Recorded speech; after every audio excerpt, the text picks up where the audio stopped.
Ulun norma ke kata do keduk fili. Oh le. Ulun pernikahan ulun norma ke kata duku du ke fili bin Adam dengan jila meji 2 juta tunai.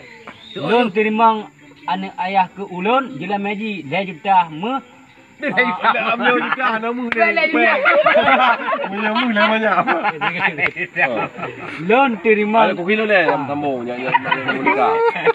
Ulun pernikahan ulun norma ke kata Dul Kifli dengan jila meji 2 juta rupiah tunai. Ulun terima anak ayah ke ulun dengan jelame 2 juta tunai. Betul-betul. Ayo. Ulun terima Ulun pernikahan ulun norma ke kata Dul Kifli dengan jila meji 2 juta tunai. Ulun terima anak ayah ke ulun jelame Apa tadi dah mula bertanya buat dia. Ulun terima anak ayah ke ulun jelame 2 juta tunai. Baik tolong. Mula-mula. Yo kan?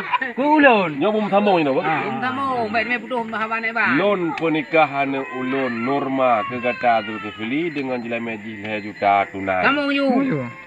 Ulun Ulun terima anak ayah Ya ke ulun. kai pelung orang baru kai pelung. Berarti cimurno tu tahu. Benan putung sulung kukun tunai. Sambung you. Sambung aja lon terima anak ayah ulun dengan jila meji 2 juta tunai. Kak. Bu baik nak tolong. Ilok kukun tunai panjang tu juga. Lon pernikahan ulun ke kata Dul Kifli. Oh, lon pernikahan ulun norma ke kata Dul Kifli dengan jila meji 2 juta tunai. Sambung you. Oh mak dah piu hai. Dia menyebab kakek keluar drop. Lon pernikahan ulun norma ke kata Dul Kifli dengan jila meji 2 juta tunai. Sambung you tu. Ulun terima anak ayah ke ulun 2 juta tunai. Mana? 2 juta memang alam tu banyak lampu ah. Alam tu bol nyan jila me. Lon terima nikah ke le? Kak kamu. Gimana lon terima nikah? Anak ayah kulung.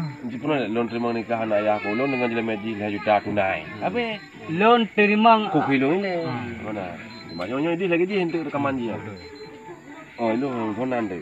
Lon pernikahan ulun norma ke kata Dul Kifli bin Adam dengan jila meji 2 juta tunai. Sambung you hai. Ulun terima anak ayah ke ulun jila meji 2 juta tunai.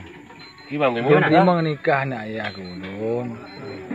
Lon terima nikah anak ayah ulun dengan naik kenan lagi.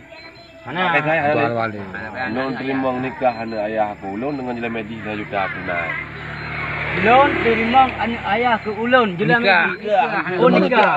Oh kaji kau. Kak. Ulun terima kaji. Boleh. Lon pernikahan ulun norma ke kata Dul Kifli dengan jila meji 2 juta tunai.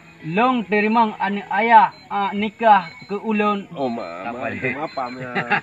Oh, ci raja ini. Kalau baru ini malam teruk deh.